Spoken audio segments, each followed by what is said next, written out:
지난 주일 신앙이 성장하려면이라고 말씀을 드렸습니다. 오늘 이어서 두 번째로 같은 제목으로 말씀을 전하겠습니다. 제목 같이 합시다. 신앙이 성장하려면. 다 같이요.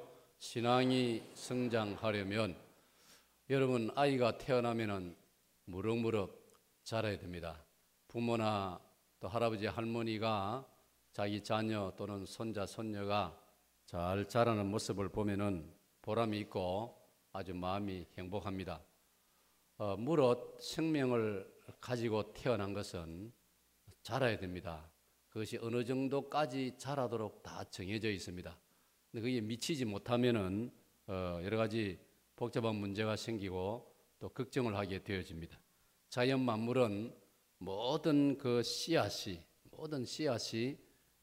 싹이 터가지고 자라면은 하나님이 정하신 법칙을 따라서 어느 선까지 아름답게 잘 자라서 꽃도 피고 열매도 맺고, 열매를 맺되 예수님 말씀과 같이 30배, 60배, 100배의 열매를 맺는 그런 곡식이나 과일들이 수두룩합니다. 그렇다면 우리 신앙세계도 법칙은 이치는 비슷합니다. 구원을 받으면 그 다음에는 우리가 신앙이 성장해야 됩니다. 오늘 저와 여러분은 주 예수님을 믿어서 하나님의 은혜로 말미암아 죄 용서를 받아 하나님의 자녀가 된 줄로 믿습니다. 예수님을 구주로 마음으로 믿고 또 입으로 시인하고 나는 예수 믿는 사람, 기독교 신자로 살아가는 사람을 성경은 가르치기를 거듭난 신자다, 새 사람이다, 하나님의 자녀다, 천국 백성이다, 그런 다양한 표현을 가지고 말하고 있습니다. 이 모든 것의 특징은 뭐냐? 그거는 자란다는 겁니다. 거듭났기 때문에 새 생명입니다. 새 생명이기 때문에 아까 말씀드린 대로 생명은 자라야 되는 것입니다.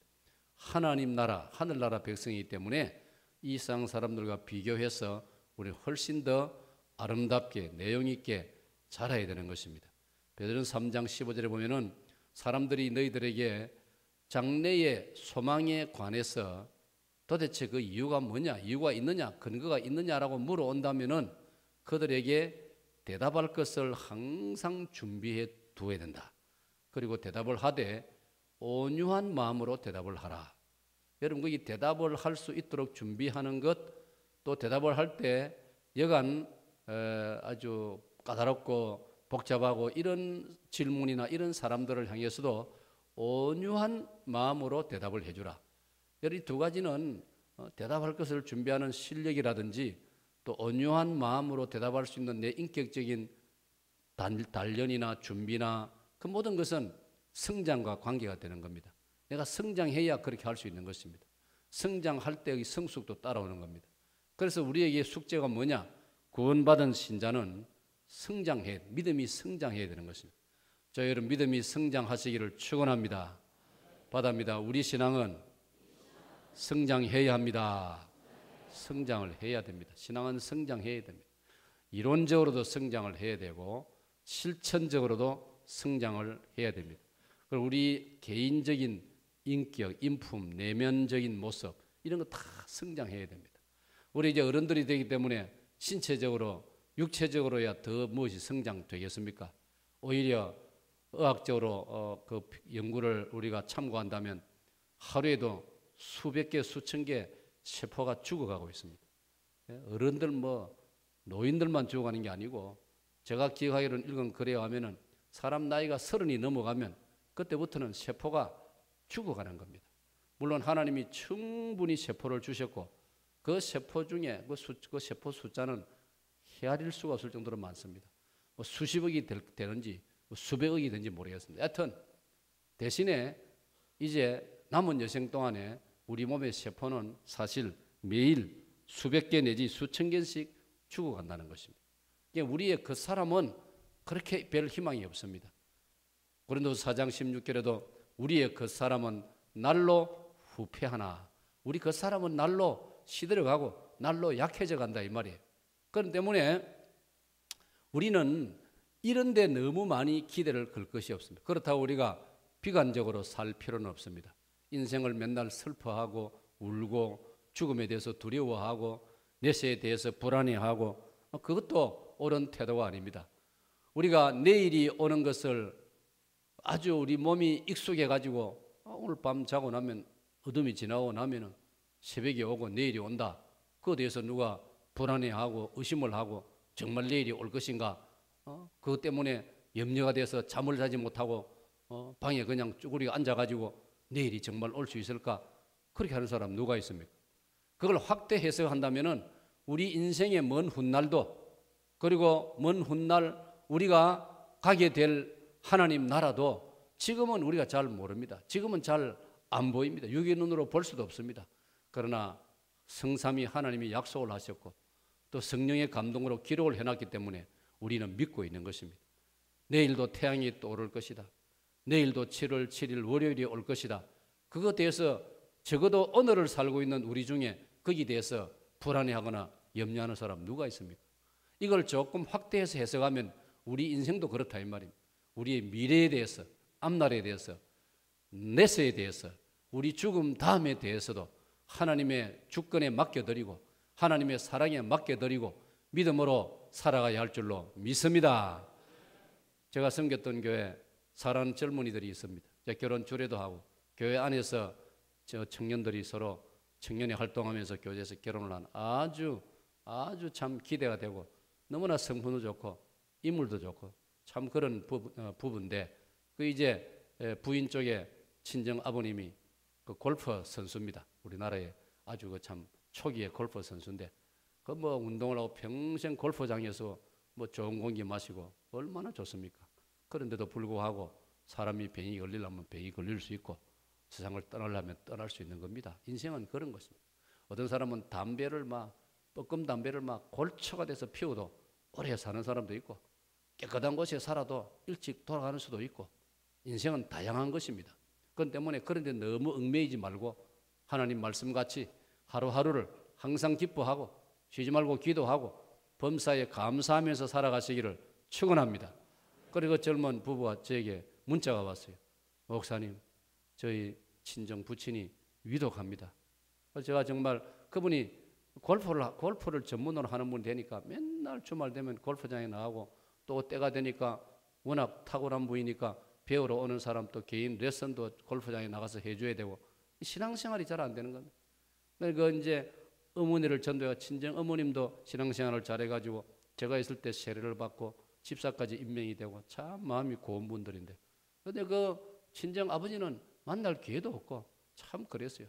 근데 이제 나이가 들고 세월이 흐르니까 막 그런 일도 정리를 하고 그래서 이제 몇 차례 제가 만날 기회도 있었는데 참 다행스럽게 이제 마지막 인생의 그런 이제 시기에 오니까 신앙생활을 부인을 따라 또 딸과 사위를 따라 신앙생활을 하는데 결국은 참 중병이 들어서 위독하다는 소식을 듣고 참 제 마음에는 한번 찾아와서 내가 마지막 신앙의 구원의 확신도 한번 재확인을 해주고 기도들 한번 해주고 그러고 싶지만은 저도 떠나온 교회니까 그것도 뭐 그렇게 또 너무 열심을 내도 그렇고 그래서 마음으로 이래저래 생각하는 중에 엊그제 새벽 기도를 마쳐나니까 마침 세상을 떠나셨다고 그렇게 문자가 왔길래 제가 그렇게 했습니다.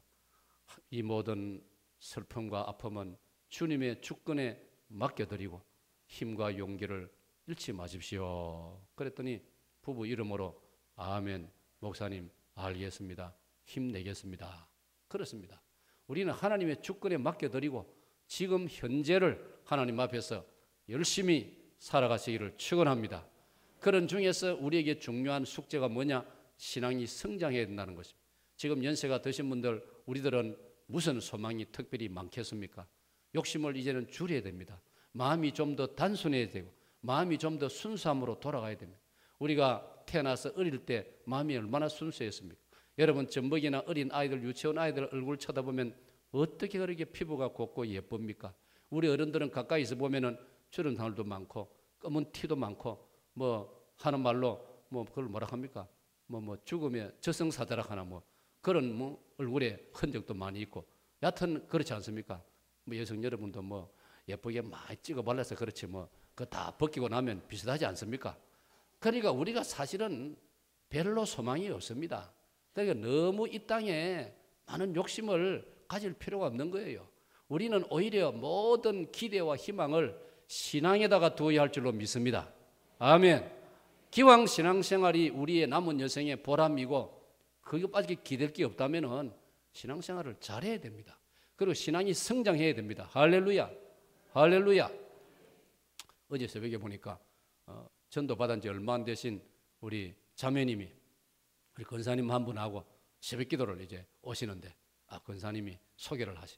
본인도 스스럼 없이 이제 자기가 신앙생활을 하는데 교회 오니까 너무나 기쁘고 좋다는 겁니다. 정말 교회를 모르고 하나님을 모르고 예배를 모르고 한평생 열심히 살아왔는데 뭐 세상 다 이치가 그렇지 않습니까?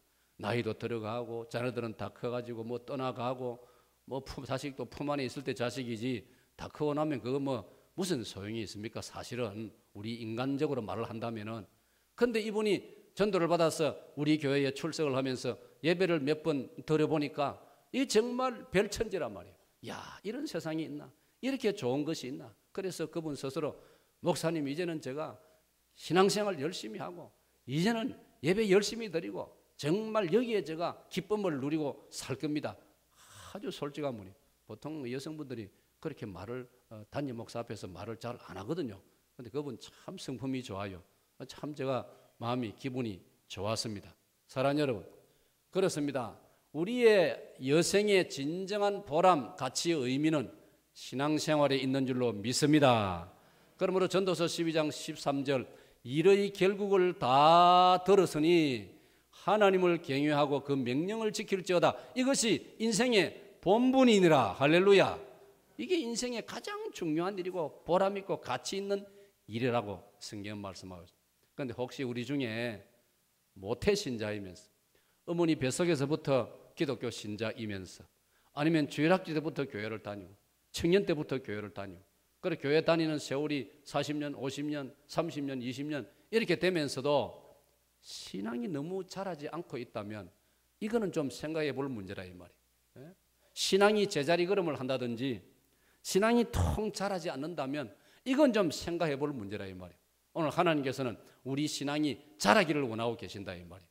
여러분, 저와 여러분의 신앙이 자라기를 축원합니다. 신앙이 자라. 오늘 제가 그걸 말씀드릴 겁니다. 어떻게 하면 신앙이 잘 자랄 수 있느냐를 말씀드리려고 하는 것입니다. 그런데 의외로 놀라운 일은요, 교회를 오래 다니는데도요, 상식적으로 좀 알아놓아야 될 것도 모르시는 분들이 교회 안에 가끔 있어요. 너무나 좀 우스운 이야기지만은도 어느 교회 담임 목사님이 새로 부임을 해가지고 이 우리 교회 내가 목회할 교회에 이 주일 학생들이 신앙훈련이 얼마나 돼 있나 한번 체크해 보려고 예배당 군내에서 주일 학생을 만났습니다. 야야, 여리고성을 누가 무너뜨리나? 얘가 대뜸 하는 말이 나 안 그랬어요. 그래서 주일학교 선생님을 찾아서 물었더니 목사님, 걔가 안 그랬다 하면 진짜 걔 안 그랬습니다. 걔 착한 아이입니다 그러더랍니다. 지도 장로님을 찾아가지고 이거 어찌된 일입니까?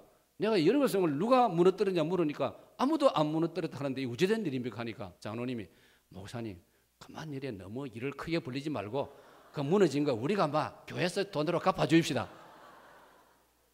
이럴 때는 할렐루야 켜야 됩니까? 어째야 됩니까? 뭐 우스갯인데 주일 학생들 중에는 그럴 아이가 있을 가능성이 있어요. 제가 가끔 말씀드렸습니다. 어떤 집사가 친구를 교회 데리고 왔는데 우리처럼 할렐루야 하니까 자 제가 여러분도 할렐루야 이런 식으로 예배를 드렸단 말이에요. 그러니까 처음 온 친구가 마치고 돌아가면서 자기 친구 집사 보고 봐라 네 집사인데 예배 시간에 할렐루야 해서는데 뜻이 뭐고 하니까 참 모르면 모른다 하면 되는데 모른다 하니 자존심 상하고 그래 봐라 밀양에 영남루가 있고 진주에 촉성루가 있고 전라도 남원에 광안루가 있듯이 천국에 가면은 할렐루가 있다네. 진짜 그 해석 그럴듯하지요. 그런데 우리 할렐루야는 그 누자가 아닌 줄로 여러분 알아야 됩니다. 할렐루야 할 때 할렐루야는 르란 말은 우리라는 우리 할렐루야 야는 여호와 야훼를 가리키는 거예요. 할렐이란 말은 찬양하라 이 말이에요. 다 같이 할렐루야. 우리 하나님을 찬양하세 시작. 뜻이 그렇습니다. 근데 여러분 중에 혹시 길 가다가 동네 친구가 물어본다고 해가지고 친구에 가면은 할렐루가 있다네. 그래 답을 하면 안 된다 이 말이에요. 거기에 우스개지만은 참 뭘 말하고 있습니까? 의외로 신앙생활을 오래 하셨음에도 불구하고 알아야 될 성경 상식도 너무 모르고 교회 상식도 너무 모르는 경우가 많다. 이걸 뭐 사실은 성도들을 탓할 게 못 돼요. 교회 역사책을 읽어보면요, 중세시대 때 1500년, 1400년대 우리 기독교가 암흑시기를 통과할 때, 암흑시기란 말은 로마 교황이 세상 왕보다도 더 큰 소리를 떵떵 치고 로마 교황청이 온 세상을 휘어잡고 그 교황이 8월달에 우리나라로 온다고 하는데 나는 그 사람 안 오면 정말 좋겠어요. 그제 뉴스에 보니까 교황이 요새 많이 아프다 하는데 제발 계속 좀 아파가지고 안 오면 좋겠어요. 안 오면 좋겠어요. 왜냐, 뭣도 모르고 많은 사람들이 그 한번 지내가면은 여러 가지 풍파가 많다 이 말이에요. 사랑하는 여러분, 중세시대 때 그래서 역사는 말하기를 중세시대가 교회의 암흑시기였다. 아니, 교황이 세상 왕보다도 더 권력이 넘쳐 흐르고 로마 교황청이 세상을 자꾸 흔들었는데 왜 암흑기냐? 세상 욕심에 교회가 취하다 보니까 영적으로 암흑시대였단 말이에요. 영적으로는 어두웠다 이 말이에요. 교회 성직자들이 기도도 안 하고 성경 연구도 안 하고, 부끄러운 말이지만 그 당시에 교회 성직자 중에는요 성경을 제대로 못 읽는 사람도 있었다 이 말이에요. 그 당시 성경은 오로지 라틴어로 되어 있었어요. 라틴 말로, 라틴 말, 그리스 말, 히브리 말로 되어 있었기 때문에 자기 나라 아닌 사람들은 못 읽는 거예요. 그건 더듬더듬 해가지고 여기 올라가지고 성직자 노릇을 한다고 하니 그 시대가 암흑시대라 이 말이에요. 그러니까 참 여러분을 나무랄 게 없습니다만은, 그러나 우리 기독교는 그 로마 교회에서 우리가 대항을 해가지고 사도행전이 가르치는 원래의 기독교로 돌아가자. 그게 지금의 우리 기독교라 이 말이에요. 할렐루야. 그렇기 때문에 오늘 저와 여러분은, 우리 성도님께서는 신앙생활을 철저히 하고 훈련을 잘 받고 공부도 좀 열심히 하고 교회에서 운영하는 여러 가지 제자 훈련 프로그램에도 참여해가지고 어느 정도는 여러분이 배워 놓으셔야 된다 이 말씀입니다. 믿으시기 바랍니다. 네. 그러므로 사랑하는 여러분, 다시 제가 강조해드리면은 우리의 인생은 너무나 빨리 지나갑니다. 젊음도 지나갑니다. 청춘도 지나갑니다. 성공한 것도 지나가고 깃발 날리는 것도 지나가고 다 금세 지나갑니다. 얼마나 빨리 지나냐. 여러분 교회 이 예배당 군에서 젊은 학생들, 청년들 만날 때 한번 보세요. 아무나 붙들고 네 집 아들이고 물어가지고, 그러면 아이고 그 집에 아이가 이렇게 벌써 커가지고 시집 장가를 가고, 예를 들어서 네가 그 집에 조그만 뭐 돌예배 때 뭐 그럴 때 말 들은 적이 있는데 네가 지금 대학생이 됐나? 깜짝 놀랍니다.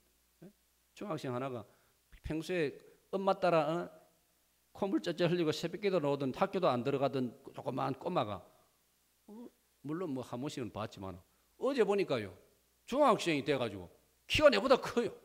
이야, 네 안목에 얼굴을 보니까 내가 알게, 네 안목에 집사님 아들 아이가 안 돼. 근데 이러도 물었어요.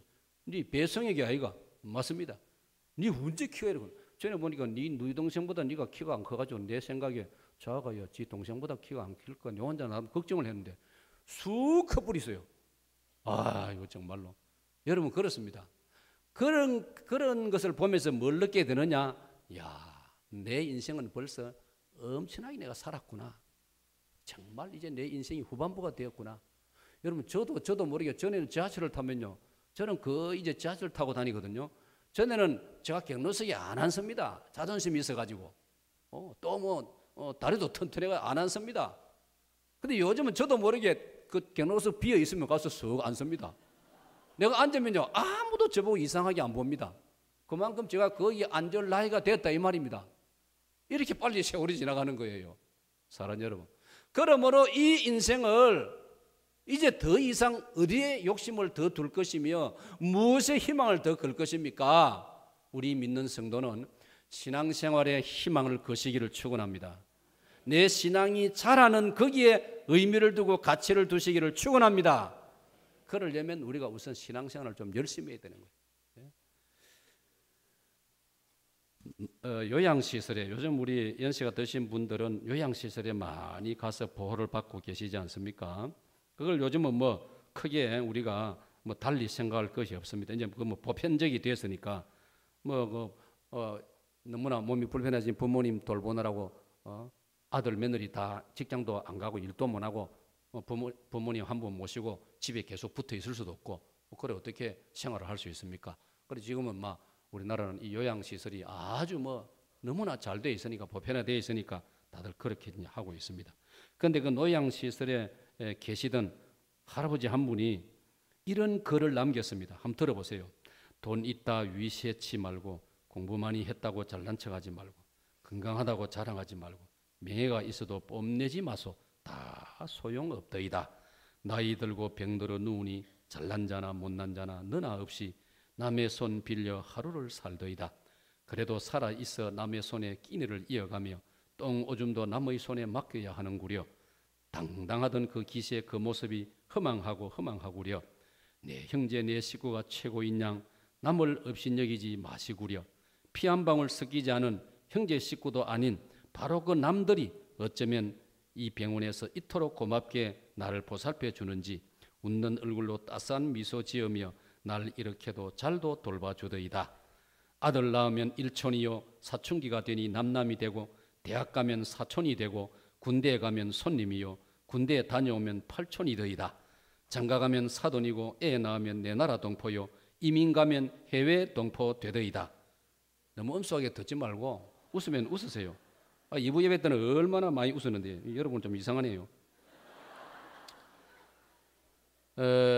딸 둘에 아들 하나면 금메달이고 딸만 둘이면 은메달인데 딸 하나 아들 하나면 동메달이라 하고 그런데 아들 둘이면 목메달이라 하더이다. 장가간 아들은 희미한 옛그림자가 되고 며느리는 가까이 하기에는 머나먼 당신이요 딸은 아직도 그대는 내 사랑이구려. 자식을 모두 출가시켜 놓으니 아들은 큰 도둑이요 며느리는 좀도둑이요 딸은 예쁜 도둑이더이다. 뒤에도 많이 있는데 막 이하 동문 해놓고 사랑하는 여러분 무슨 말입니까? 빨리 지나간다 이 말이에요. 그러므로 정신 차려야 됩니다. 착각하면 안 됩니다. 신앙에다가 여러분의 인생을 이제는 거시기를 축원합니다. 신앙생활 잘하는 그게 가장 가치 있고 보람인 줄로 믿으시기를 바랍니다. 오늘 저는 그래서 신앙 성장을 어떻게 하면 잘할 수 있느냐 그걸 말씀드립니다. 5가지로 말씀드릴 테니까 잘 새겨 들으십시오. 첫째로 어떻게 하면 신앙이 성장할 수 있느냐. 시작. 찬양대 시작. 자, 여러분 바꾸어 말씀드리면 오랜 세월을 교회 다녀도요 직분자 아니 중직자가 되어도 겸손하지 않기 때문에 신앙이 안 자라는 분이 많아요. 중직자라고 어디에 믿음이 다 좋습니까? 아니요. 겸손하지 않으면 신앙이 안 자랍니다. 네? 중요한 이야기입니다. 우리 목회자들이 모이면 이런 말이 있습니다. 목사님들 모인 자리에 설교하기가 제일 힘들다. 그런 말이 있어요. 그게 사실은 그거 참 슬픈 이야기 아닙니까? 목사님들이 모인 데 설교하면 제일 설교가 잘 돼야죠. 목사님들이 설교를 반응을 잘하고 아멘하고 저 같은 사람만 목사만 모이면 잘할 거예요. 저는 정말 누가 설교해도 은혜를 받는 사람입니다. 그런데 어떤 경우에 목사님들이 예배 시간에 설교 시간에 동력자가 설교할 때 그 은혜를 잘 안 받는 그런 모습을 바라고 그렇다면 그걸 뭘 말합니까? 신앙생활을 오래 했다고 신앙이 좋은 게 아닐 수도 있다. 어떤 사람은 겸손하지 않으면 신앙이 안 자라는 거예요. 그러니까 내 신앙이 자라기 위해서는 내가 항상 겸손해야 되는 겁니다, 여러분. 우리는 본능적으로 겸손이 잘 안 되는 게 인간입니다. 이게 우리 문제 아닙니까? 그래서 그 어거스틴이 남긴 말 중에 보면은 겸손하라, 겸손하라, 겸손하라. 똑같은 말을 세 번이나 남겨.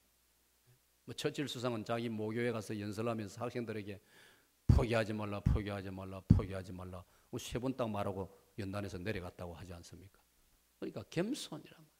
오늘 우리가 믿음이 안 자라는 것 중에 하나는 우리 중에 누군가는 거기에 해당될 수 있을 거예요. 제가 해당될 수도 있고 누군가는 해당될 수 있는 거예요. 내가 신앙이 더 자라지 못하는 이유를 들여다보니까 겸손하지 못하기 때문에, 바꾸면 교만하기 때문이다. 베드로전서 5장 5절에 성경은 이렇게 말합니다. 하나님은 교만한 자를 물리치시고 겸손한 자에게 은혜를 베푸시느니라. 아멘. 아멘. 바꿔 말하면 신앙이 성장하려면 은혜를 받아야 됩니다. 은혜는 뭐냐? 마치 메마른 땅에 내리는 비와 같습니다. 요 근래 우리가 가물었습니다. 땅이. 날씨가 가무니까 지금 땅들이 곡식들이 다 힘이 없어서 머리를 푹 숙이고 영 시들시들 했습니다. 이번 주간에 며칠 그래도 비가 며칠 왔습니다. 다시 살아나고 있지 않습니까? 그게 은혜입니다. 그 내리는 비가 바로 영적으로 말하면 우리에게는 은혜에 해당된다 이 말이에요. 은혜를 받아야 우리 영이 살아나고, 은혜를 받아야 내 믿음이 자라나는 줄로 믿습니다. 은혜를 받아야 말씀을 들으면 말씀이 쏙쏙 들어옵니다. 은혜를 받아야 찬송을 부르면 내가 영적으로 살아납니다. 은혜를 받아야 기도하면 감격이 오고 감동이 오고 눈물이 흐르고 주님 앞에 내 죄된 모습이 기억이 나고 회개하게 되고, 하나님 은혜가 아니면 도우시면 나는 살 수 없다는 고백이 나오고, 그 은혜를 받아야 되는 거예요. 그러면 겸손해야 은혜를 준다고 성경은 말씀하고 있는 거예요.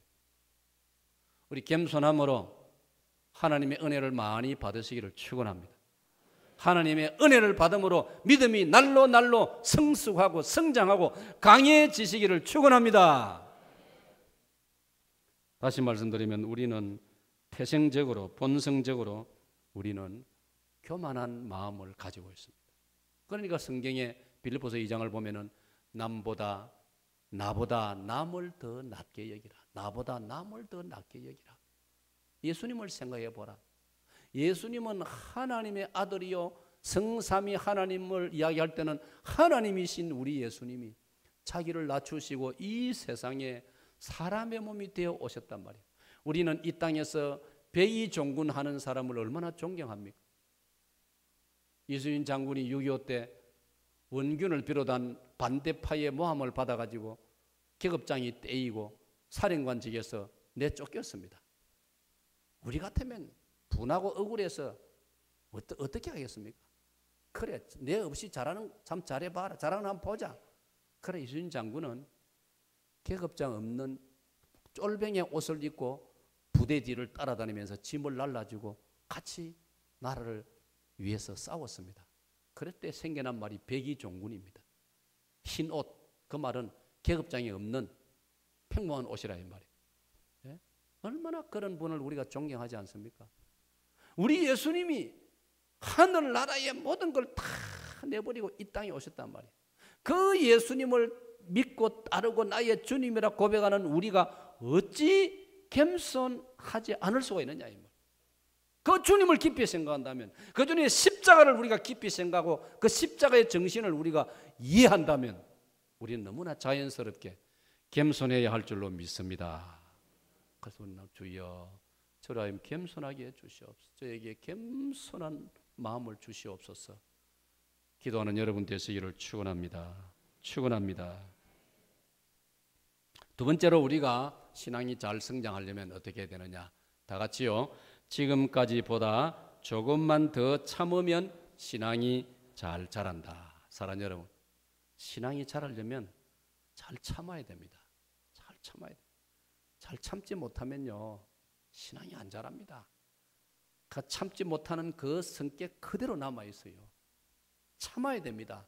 많은 경우에 성격뿐 아니고 내 맡은 일도 참아야 되고 몸이 아플 때도 참아야 되고 많이 참아야 됩니다. 그래야 신앙이 성장합니다, 여러분. 야고보서 5장을 보면, 야고보서 신약 저 끝에 계시록 앞에 야고보서 5장을 보면은 야고보서 5장의 제목은 뭐냐면 인내입니다. 인내, 참는 겁니다. 욥의 인내를 생각하라. 그 본문에 보면은 곡식을 쳐다봐라. 저 곡식이 오래 참아야 꽃이 피고 열매가 열리고 열매가 익지 않느냐. 성급하게 하면은 꽃도 안 피는데, 그 다음에 열매가 몇 개는 맺었는데 아직 익지도 않았는데 따버리고, 배가 이제 배 이삭이 패해놨는데 가서 쑥 뽑아버리고 빨리 여물으라고 배 알 그 속을 배 이삭을 쑥 뽑아버리면 내일 아침 보면 말라 죽어버린다. 참아야 되는 거예요. 날수를 채워야 되는 거예요. 우리가 신앙이 성장하려면 참아야 됩니다. 우리가 살아가다 보면은 참을 일이 얼마나 많습니까? 참아야 할 일이. 기쁘게 참을 수도 있고, 어떤 거는 억지로라도 참아야 되고, 어떤 거는 막 이를 악물고라도 참아야 할 일이 얼마나 많습니까, 여러분? 예? 참아야 안 됩니까? 어린 아이는 안 참을 수 있습니다. 주사 맞을 때 아프면 할 수 있습니다. 그런데 다 큰 어른이 주사 맞을 때마다 이렇게 하면은 그 의사나 간호사가 볼 때 얼마나 우습겠습니까? 좀 아파도 좀 입을 탁 이를 악물고 신음을 하면서 참아야 돼. 참아야 되는 거예요. 예? 놀랍게도 성경을 보니까요, 신앙생활에 참아라는 말씀이 너무 많습니다. 너무 많습니다. 오늘 그 본문 마태복음 13장 19절 23절에 보면요, 인내하는 자요, 말씀을 받아 인내하는 자는 30, 60, 100배의 열매를 맺는다. 그러나 말씀을 받아가지고도 인내하지 못하는 자는 그만 햇볕에 말라버리고 새가 와서 먹어버리고 가시 속에서 그만 자라지 못하고, 그 핵심이 말씀을 받고 나서 인내하는 자가 되어야 된다. 사랑하는 여러분, 오늘 우리 시대의 특징 중에 하나가 뭔지 아십니까? 우리 시대의 특징 중에 하나가 사람들이 참을성이 없다는 것입니다. 자, 이 제목 한 번 더 읽겠습니다. 시작.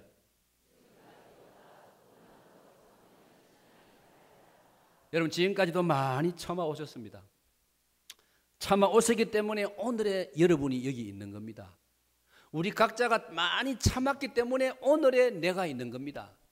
만약 참지 못했더라면 지금의 나는 여기 없는 것입니다, 여러분. 그런데 우리 시대에 아주 안타까운 특징이 뭐냐? 사람들마다 참을성이 없다는 겁니다. 참을성이 없어요. 조금 하면 막 바로 반응해버리고, 막 건드리면, 조금 건드리면 막 확 튀어버리고, 막 이런 시대가 되어 있단 말이에요. 참 안타까운 노릇입니다. 어떤 목사님이 그동안 설교 들어보니까 길을 가다가 다른 차와 마주치는데, 자기가 목사님이 훨씬 먼저 들어왔고 많이 들어왔기 때문에 인자 진입한 저 차가 빗겨야 되는 상식이기 때문에 기다리도 빗길 꼼짝을 안 하기 때문에 목사님도 참다가 한번 빗겨달라고 클락션을 빵 하니까 저쪽에 더 큰 소리를 빵 하더랍니다. 그래가지고 막 내려가지고 한마디 할까 하다가도 이 목사인데 목사라는 게 드러나면 도저히 되겠나 싶어가지고 결국은 자기가 양보했노라고, 자기가 뒤로 후진했노라고 그런 언급을 하는데, 여러분, 요즘 시대가 참을성이 없는 시대입니다. 무섭습니다. 건드리면, 말 잘못 건드리면 막 확 튀어버리기 때문에 참을성이 없어요. 어제도 중요한 일이 있어가지고 우리 목사님들 총회 일로 위해서 회의를 했는데, 그중에 목사님 한 분이 보통이 아니라 팍 튀면서 막 꽈물지 열을 내는데, 그러니까 그 앞에 앉은 다른 목사님, 왜 이래요? 와서 목사님인데도 왜 이래요? 그만 이래. 왜 그래? 꽈물 지르고 고성을 질러요. 아니, 우리끼리 조그마한 방이 구석에서 해서 다행이지, 만약 그 사람들 있는 것 같으면 어떻게 했습니까? 저는 그 순간에 제가 그 사안이 좀 복잡하고 그래도 기도, 주여, 우리 모두에게 평강을 주시옵소서. 평강을 주시옵소서. 사랑하는 여러분, 참아야 됩니다. 우리 삶의 현장에서 가끔 들을 때 이 소리는 가능하면 좀 안 해주면 좋겠다, 저는 바람이 있습니다. 어떤 소리냐면, 목사님, 나 무게 때문에 상처받았습니다. 그런 이야기는 가능하면 정말 죽는 문제 아니라면 안 하는 게 좋습니다. 그 소리 들으면 내 마음이 참 아파요. 상처받았습니다. 누구 때문에 상처받았습니다. 그럼 내 속으로 말해, 마음으로, 집사님, 그래 따지면 나는 진짜 상처 많이 받았습니다. 그래 말하고 싶어요. 여러분, 세상 살아가는데 어떻게 상처를 안 받을 수 있습니까? 여러분, 제가 우리 예배당 안에서는 이 십자가 이 종 이걸 제가 상당히 아낍니다. 이 색깔이 금암이 검정. 아무리 다른 교회 가봐요, 우리처럼 예쁜 종이 없어요. 진짜 내가 아끼거든요. 그럼 뭐 행사할 때 이 청년들이 이거 옮기는데 내가 항상 신신당부, 이거 진짜 너가 아버지 다루듯이 다루라. 큰일 난다. 이 기스 나거나 뭐 흠집 나거나 이 옆에 이 잘못하면 이 꼭대기가 탁 떨어질 수 있거든요. 큰일 난다. 몇 번 내가 당부해 놨습니다. 박목사님 알았어요. 앞으로 단단히 지도하세요. 떨어지면 가만히 방모살 가만히 안 둔다. 여러분, 그런데 여러분이 자동차를 샀을 때 자동차 그 흠집 안 내려고 얼마나 애씁니까? 근데 그게 되십니까? 때가 되면은 다 상처가 나는 거예요. 여기저기 검도 긋고 지나가던 사람이 뭐 용심이 나가지고 뭐 끊기도 하고 그 결국은 그거 다 그래 되는 거예요. 아무리 좋은 것, 아무리 좋은 옷도 멋이 밥 먹다 보면 멋이 튀어가고, 우리도 검은 양보이니까 아무리 조심해서 뭘 먹어도요, 나중에 집에 와서 보면요, 이거 뭐지 흰 자국이 여기저기 막 묻어 있어요. 상처가 나는 거예요. 성경을 보면 우리 예수 믿는 사람을 성경에는 십자가의 군병이라 했습니다. 그리스도의 군사라 했습니다. 할렐루야. 받합시다. 나는 십자가의 군병, 나는 예수님의 군사. 성경 전부 그렇게 말씀했잖아요. 군사로 다니는 자, 그리스도의 군사, 주님을 위해서 군병된 자, 십자가 군병들아. 여러분, 군인이 상처를 두려워해가지고 제대로 군인이 되겠습니까? 군인은 상처를 두려워하지 않습니다. 아니, 군인은 싸우다가 적탄에 맞을 각오도 하는 게 군인 아닙니까? 우리가 영적으로 군인이고 주님의 군사인데 살아가다가 이런저런 부상당하고 상처 입는 거 당연한데 일일이 그거 내가 누구한테부터 상처받았다고 그것 때문에 시험 들고 마음 약해지고 믿음이 흔들리고 그래가지고 되겠느냐 이 말이에요. 오늘 한국교회 이런 현상이 너무 많습니다. 이거 고쳐야 됩니다. 우리 사역동에는 이거 극복하기를 축원합니다. 네?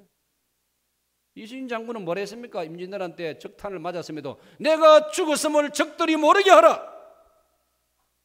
네? 예수님을 모르던 그 시대도 그런 가슴을, 그런 큰 용기를 가지고 살았는데 사람 상처를 받는 거예요. 상처가 있는 거예요. 여러분, 몸을 아무리 잘 우리가 보호를 해도요, 여기 다치고 저기 다치고 월드컵 때도 봤지 않습니까? 여기 부상당하고 저기 부상당하고 옆에 막 다치가지고 여기 얼굴에 피가 나고 막 피가 줄줄 흐르고 축구 시합도 하는 거 다 봤지 않습니까? 여러분, 저도 이래봬도요, 제 손에 여기 상처가 많습니다. 이래봬도 제가 뭐 험한 일을 했습니까? 그래도 상처가 생기는 거예요. 1983년 당군상 우리 고신교단이 앞장서가지고 당군상을 국가에서 설치하려는 걸 우리 고신교단이 앞장서가 막았지 않습니까?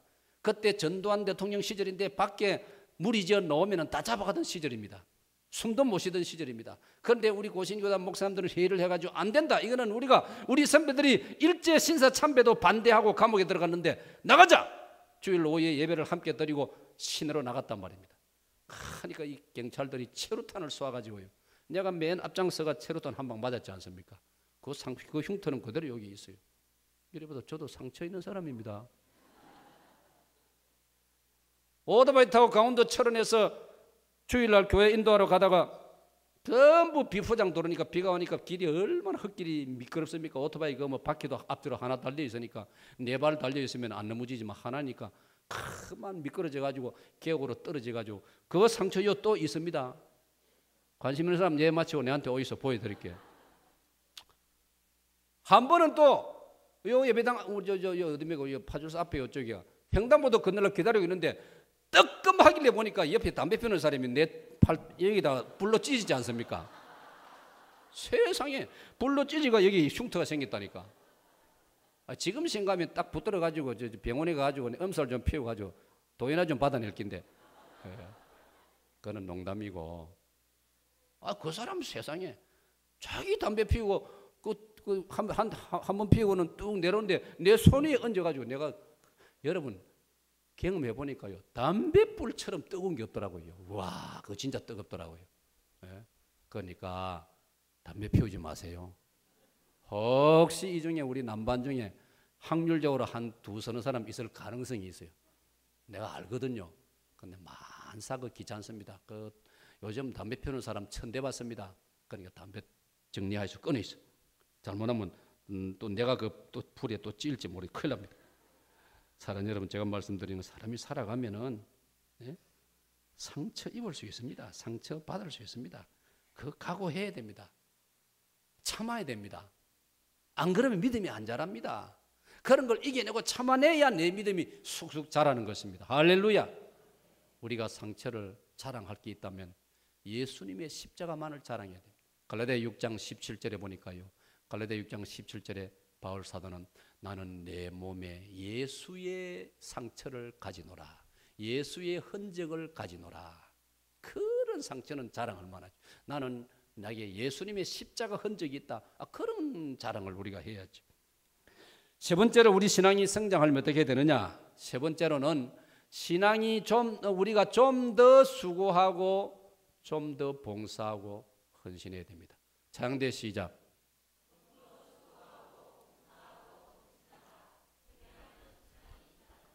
우리 할렐루야 찬양대 여러분들 찬양대를 위해서 이 더운 여름에 수고 많습니다. 계속 좀 더 수고하시기를 축원합니다. 축원합니다. 그러면 여러분의 믿음이 여러분도 모르는 사이에 자란다 이 말이에요. 여러분 틀림없습니다. 신앙은 수고하고 봉사하면서 자라는 거예요. 수고도 봉사도 아니하고 나는 신앙생활만 하겠다, 교회만 다니겠다, 신앙이 잘 안 자라요. 우리 몸도 그렇지 않습니까? 운동을 하고 노동을 하고 일을 해야 근육이 생기고 몸이 튼튼해지고 건강해지는 것 아닙니까? 이치는 같은 거예요.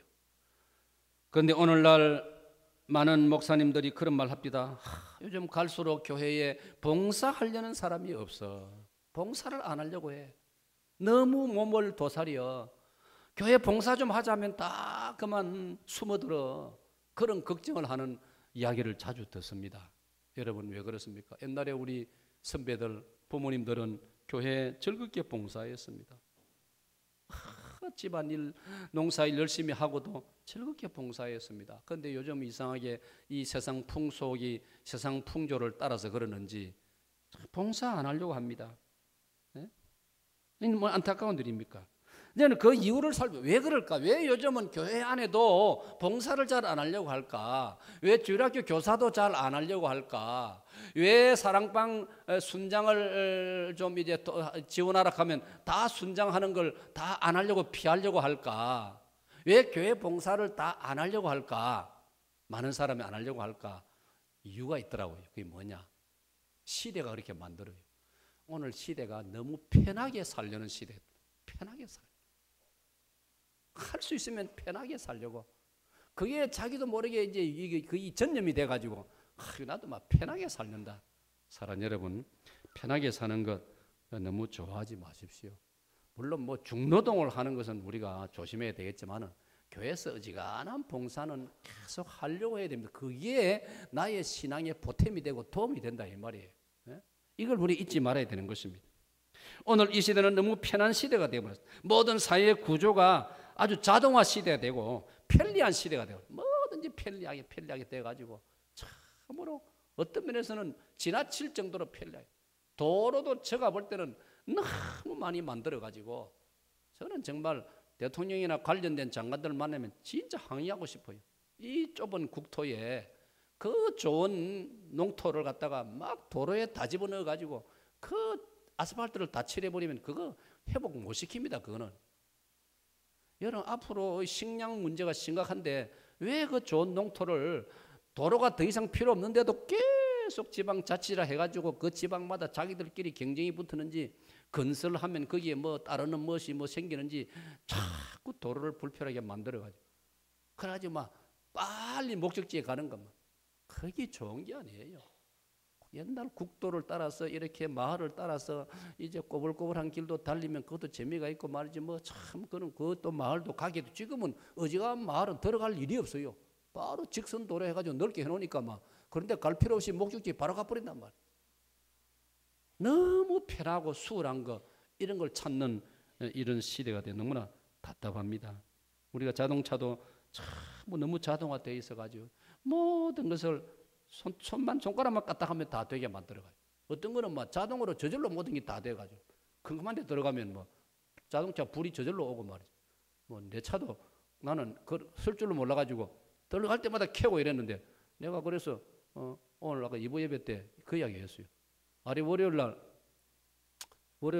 운동을 하고 그 다음에 이제 9시 반에 우리 목사님들 모이가 어느 모임에 이제 회의를 하러 갔는데 운동을 하고 주일 지내고 또 월요일 새벽에 큰 운동을 했지 않습니까? 우리 사회동계 교역자 팀하고 우리 노회 목사님들 팀하고 한판 붙었단 말이에요. 내 재밌는 소식이라서 내 주보에도 내놨어요. 3대 0으로 이겼어요. 할렐루야. 우리 안 좋습니까? 우리 교회 교육자들이 이렇게 몸도 튼튼하고 운동도 잘한다 이 말이에요. 3대 0으로 이겼습니다. 그래서 그때 우리 목사님들이 아침 식사하면서 노예 목사님들이 고백을 했습니다. 목사님 고백합니다. 뭔데? 그동안 풍문에 듣기를 목사님이 월요일마다 축구를 하는데 골을 많이 넣는다는 소문을 들었는데 우리는 그 부교육자들이 앞에 발 앞에 갖다 바치는 줄로 알았는데 오늘 실제로 해보니까 목사님 실력을 우리가 오늘 인정을 했습니다. 고백을 하더라고요. 여러분 담임 목사 이렇게 잘하니까 얼마나 좋습니까? 못한 당보다는 안 좋습니까? 그래 이제 피곤한 중에 이제 자동차를 몰고 제 차로 다른 친구들 네 분이 왔어요. 네 분을 내 뒤에 태워가지고 그래 이제 내 차니까 내가 운전해 갔는데 와 운전하면 본래 졸음이 오지 않습니까? 진영까지 가는데 얼마나 졸음이 오는지 나는 눈 뜨고 운전한다고 생각하는데 옆에 탄 친구가 아이고 좀 겁을 내 먹어. 아마 내가 차가 흔들리는 모양이야. 차선을 막 무는 모양이라. 그래 내가 진정 휴게소 가가지고 이 열쇠를 맡겼어요. 친구한테. 당신이 운전하라고. 그래가지고 이제 한반쪽으로 터널로 들어가는데 그 친구가 이 불이 안 오네. 무슨 말이고? 그 켜야 오지. 저절로 오게 돼 있는데 차가 그러냐? 나는 뭐 내용도 모르고 그 켜면 되는 건데 뭐 그것까지 그래 뭐 안 켜려고 그래. 저절로 뭐 오니 전에 계산 그래 이야기를 했는데 모르겠어요. 내 차는 뭐 저절로 오게 돼 있는지 어쩐지 나는 막 그걸 모르기 때문에 터널 들어갈 때 필요할 때는 켜고 뭐 어지간하면 그냥 가고 이래 하는데 여하튼 우리도 모르게 너무 편하게 사는 시대가 돼요. 저는 솔직히 자동차 안에 그 유리 양쪽에 윈도우 유리 올리고 내리는 거 옛날이 그 참 그리워요. 돌려가지고 올리고 확 내리고 그래야 팔목 운동이 안 되겠습니까? 이게 뭡니까 이게 운동도 안 됩니다. 운동 이 손가락도 자꾸 운동을 시켜줘야 이 손가락 신경이 살아 있어가지고 나이가 들어도 말입니다. 건강하단 말이에요. 가만 이래 놀리면 이거 나중에 큰일 난다 이 말이에요. 오늘 이런 환경 속에 살다 보니까 우리 성도들마저도 교회 안에서마저도 하나님 나라를 위해서마저도 봉사를 안 하려고 해요. 수고하는 걸 기피해 싫어해요. 이게 잘못 아닙니까 여러분? 그러면 신앙이 안 자라는 거예요. 창세기 3장 하나님께서 아담에게 네가 땀을 흘려야 먹으리라. 네가 땀을 흘려야 네 가족을 부양하리라. 시편 128편 2절에도 네가 네 손이 수고한 대로 먹을 것이라. 수고하라. 봉사하라. 교회도 하나의 몸이라고 고전 12장에 말했지 않습니까? 몸의 각 우리 지체들이 다 열심히 움직여줘야 우리 몸이 건강한 거예요. 우리 몸 지체 중에 어떤 지체가 아이고 나는 귀찮다 해가지고 잠자기 시작하면 우리 몸은 급속도로 나빠지고 마는 거예요. 우리 교회 공동체도 마찬가지. 몸이라고 주님 말씀했으니까. 오늘 사랑 여러분, 주님 나라와 교회를 위해서 수고하고 봉사하시기를 적극적으로 하시기를 축원합니다. 왜 사람들이 수고 봉사를 요즘 잘 안 하려냐? 요즘 시대 풍조 또 하나가 뭐냐면 대가를 너무 바래요. 이 시대가. 대가를 바라고 뭘 하려고 해요. 그냥은 안 하려고 해요.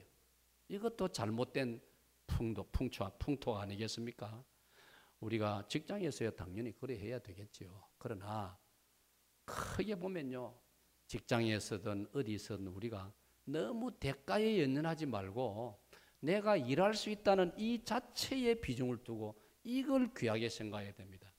어제도 교단 문제 때문에 보건병 문제를 의논하는데 그 보건병 그것도 원장이 또 이제 이사장과 원장이 걱정을 하고 있어요. 이 또 거기 이제 직원들이 쟁의를 또 시작하려고 쟁의. 그 쟁의란 말은 쟁자가 한자로 보니까 전쟁할 때 한 쟁자 똑같아요. 그러니까 막 힘으로 밀어붙여가 막 이래 해야 봉급을 더 올려준다. 뭐 예를 들면 배경 그런 게 깔려 있어요 보니까. 근데 우리가 어쩌다가 이래 됐단 말이에요. 남도 아니고 뭐 남북한도 아니고 같은 살림살이 한 울타리 안에 공동체 같이 하나의 병원을 위해서 하나의 직장을 위해서 이래서 모여들었으면은 의논해가지고 회사 형편이 좀 좋아지면은 좀 올려주면 되고 도무지 형편이 안 나아지면 그냥 그대로 좀 작년 그대로 좀 지낼 수도 있고 예를 들어서 이렇게 하면 되겠다 싶은데 도무지 참지를 못해요. 나한테 조금 손해가 되면 나는 절대로 견딜 수 없다는 거예요. 저는 우리 사회나 교회도 그렇고 임금 피크제 같은 것도 해야 된다고 믿는 사람이에요. 어느 정도 긴 세월을 그 직장에서 일을 하고 혜택을 받았으면 어느 시점 되면 자녀 교육 다 끝났고 부부만 살게 되고 하면은 더 이상 회사를 생각해서 이 기업을 생각해서 이 병원을 생각해서 또는 우리 교회를 생각해서 더 이상 봉급을 임금을 올리지 말고 먹고 살기 충분하면 그것으로 감사하게 생각하고 예를 들어서 이런 정신을 우리 좀 가져야 안 되겠습니까? 저는 이런 정신이 필요하다고 믿는 사람이에요. 오늘 너무 대가 보상 이쪽에 너무 우리가 몰두하다 보니까 성경이 가르치는 예수님이 뭐라 했습니까? 마태 10장 8절에 그저 받았으니 그저 주어라. 그저 주어라는 게 봉사 아닙니까? 자원봉사, 수고, 헌신 아닙니까? 우리 봉사와 헌신에 좀 더 적극적이 되기를 축원합니다. 마지막 네 번째로 신앙이 성장하려면 말씀에 더 집중해야 됩니다. 신앙이 성장하려면 말씀에 집중해야 됩니다. 받읍시다. 말씀에 집중하자. 무슨 말이냐면은 말씀을 성경은 영의 양식이라고 했습니다. 말씀은 영의 양식이라고 했습니다. 그러니까 사람이 떡으로만 살 것이 아니고 하나님 입에서는 말씀으로 살 것이니라. 내가 주의 말씀을 바랐나이다. 욥기 23장 12절에 욥은 내가 하루에 일정한 음식보다도 주님의 말씀을 더 귀히 여겼습니다. 할렐루야. 우리 육신은 음식을 먹어야 유지를 합니다. 우리의 영혼은 하나님 말씀을 먹어야 됩니다. 하나님 말씀을 사모해야 됩니다. 하나님 말씀을 집중해야 됩니다. 하나님 말씀에 집중해야 우리의 신앙이 자란다는 것을 믿으시기를 바랍니다. 오늘 읽은 본 말씀 마태 13장 19절 23절에 보니까요, 말씀을 받았지만은 말씀에 집중하지 않고 온갖 염려와 근심과 재리란 말은 돈 생각 이런 거 또 세상 유혹 이런 데 마음이 흐트러지다 보니까 말씀에 집중을 안 하니까 결국은 말씀의 씨앗이 말라버렸다. 말씀의 씨앗을 새가 와서 물어가 버렸다. 성경이 그렇게 말하고 있지 않습니까? 말씀에 집중하라고 말하고 있습니다. 말씀에 집중할 때 신앙이 자라나는 거예요. 그래서 말씀의 맛을 보고 말씀의 맛을 느끼고 이 말씀이 살아있고 생명이구나.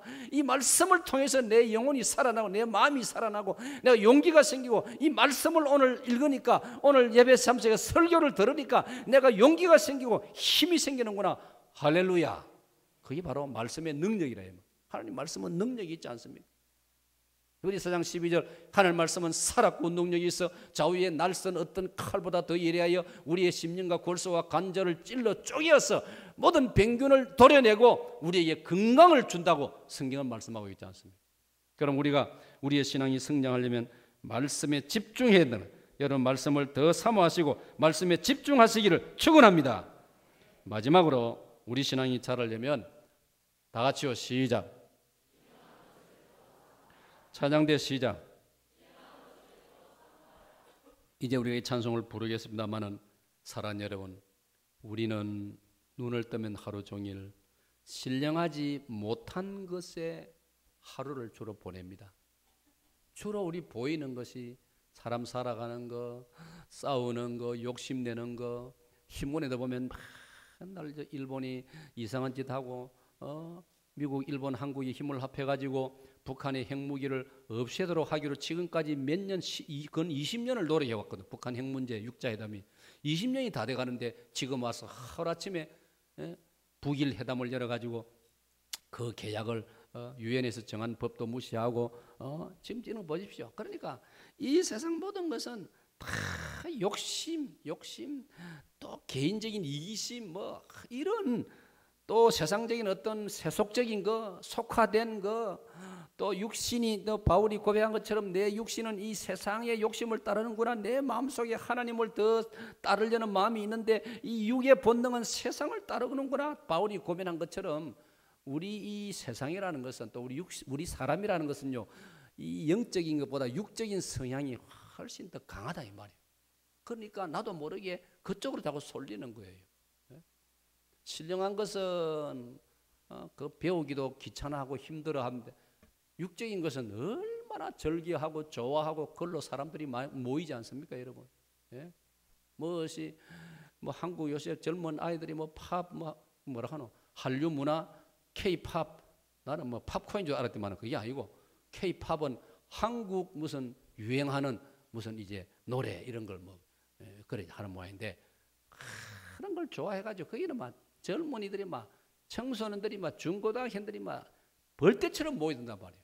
근데 너희들에게 진리의 말씀을 가르치겠다 하면 거기 누가 모여드느냐? 그게 뭘 말하느냐? 사람은 이 육신적인 것, 세속적인 것에 취미가 많고 거기는 뭐 누가 말 안 해도 금세 반응을 하고 그런 성향을 사람은 누구나 가지고 있다 이 말이에요. 그러니까 우리가 신앙이 성장하려면 그런 성향을 자꾸 줄이고 절제하고 우리의 관심과 시간과 노력을 이 영적인 것, 신령한 쪽으로 자꾸 쏟아야 된다 이 말이에요. 그러기 위해서는 예배를 좀 더 전에보다 부지런히 참석하고 좀 더 예배에 많이 참석하고 새벽 계단에도 좀 나오고 이 신령한 쪽으로 노력을 해야 믿음이 자라는 거예요. 할렐루야. 신령한 것에 힘을 써야 한다는 것입니다. 말씀을 맺습니다. 사랑하는 여러분, 해바라기 꽃을 여러분이 아시지 않습니까? 영어로 sunflower, 해, 그리고 꽃, 해바라기. 왜 해바라기입니까? 해바라기는 온종일 끊임없이 오늘도 내일도 태양을 바라본단 말이에요.